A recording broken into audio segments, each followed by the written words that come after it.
Today, we are going to talk about how ZipRecruiter does marketing. But before we do, don't forget to subscribe, whatever platform you're coming from, if you want to grow faster professionally and, well, through personal means too, all right? ZipRecruiter is a SaaS company, a software as a service company that basically will help you either find a job or it can help you place your job ads online. And I've used them in the past. I mean, we use some different stuff now, but ZipRecruiter is a solid company and they're based in Santa Monica. They're a Los Angeles company. And you don't see many Los Angeles SaaS companies nowadays, or ones that are growing really quickly. So ZipRecruiter is great. So the first thing I'm gonna call out here is we're gonna take a look at their SEO side of things. All right, so now we are looking at ZipRecruiter's Ahrefs. We're looking at, we're using Ahrefs, that's the SEO tool. And we can see that they rank for 6.3 million keywords. So traffic value is $10.4 million. If they're to pay Google for that, they would be paying Google $10.4 million a month. That's $120 million a year. It's a lot of money. Apparently they spend $1 million a month, roughly, on paid ads. And their domain rating is very, very strong. They have 17,000 referring domains, 86 domain rating out of 100. That is extremely, extremely strong. If I click on the keywords that they rank for, also their brand's very strong too, 919,000 visits per month. So key thing when it comes to SEO, you have strong branding, you have a lot of links coming to your site, you have a lot of pages, you're basically indestructible, all right? So they rank number 5 for keywords like jobs near me, 1.2 million, right? People want to make money, people need to take care of their bills. Job search, work from home jobs, part-time jobs near me. They are seen as an authority by Google because of their strong brand, because of their strong domain authority. And just from an SEO perspective, I don't even need to look further right now. I can tell you 19 out of 20. 19 out of 20 because everything's strong across the board. What I want to do next is take a look at the content.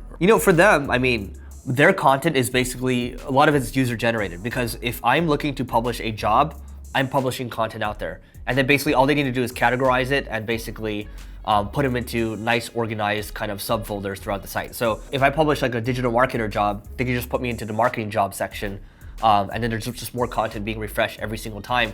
Google likes to see that and it becomes easier to rank for, right? So their content, a lot of it is user generated, also known as user generated content. As we come down here, the taxonomy is very important. When you look at a site like this, if you click on browse jobs over here, I can browse jobs by letter. So let's say I start with A over here. I go to advertising copywriter. These are all advertising copywriter jobs. Let's say we do it in California. And let's say I do it in, Cheeto. But you can see I'm going pretty deep here, right? And these are all the advertising jobs in Cheeto. And if I guarantee you, if I were to search advertising copywriter jobs in Cheeto, right here where it says 104 advertising copywriter jobs in Cheeto, I guarantee you, I will bet you a lot of money right now, this is gonna pop number 1. And I haven't searched this yet. So we are now looking at Google, advertising copywriter jobs in Chino, California. And you can see for number 1, 2, it's Indeed. So you should have bet me on this one. Too bad you didn't bet me. And number 3 and 4 are ZipRecruiter. So these are copywriter jobs. There's 2 of them in here.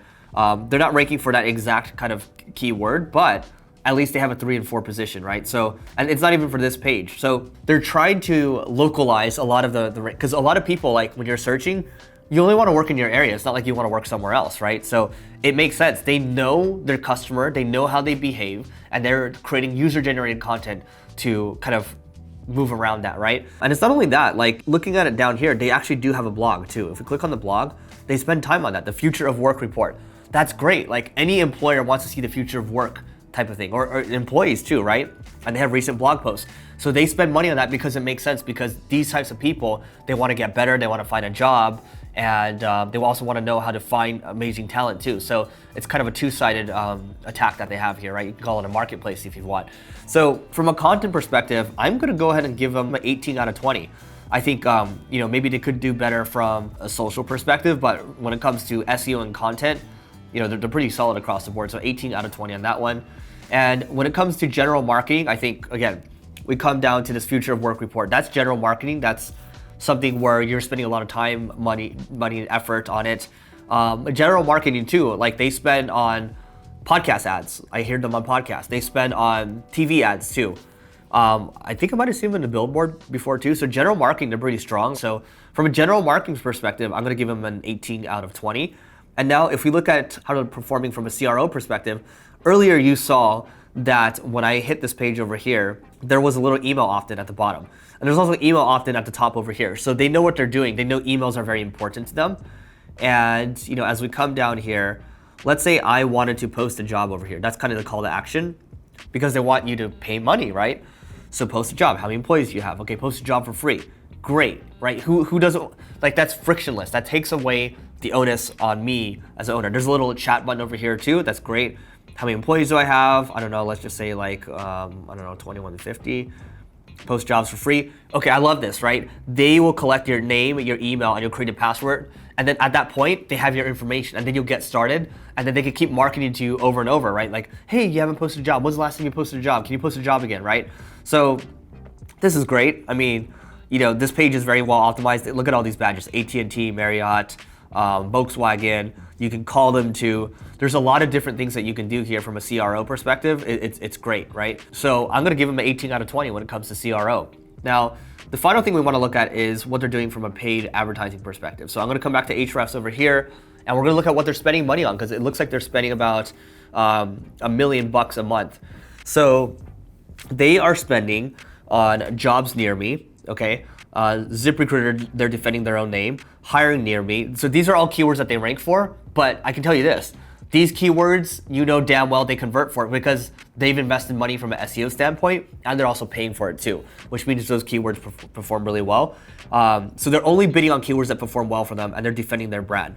So I love that. I mean, it's not like they're just trying to hit everything across the board. They're going for high converting keywords, and yet they're able to spend so much money every single month, all right? So you can see in the top right corner over here, PPC, they're spending $1 million a month. Now we go over to AdBeat over here, and on AdBeat, unfortunately, AdBeat is actually not pulling anything up. Maybe they're spending all on search.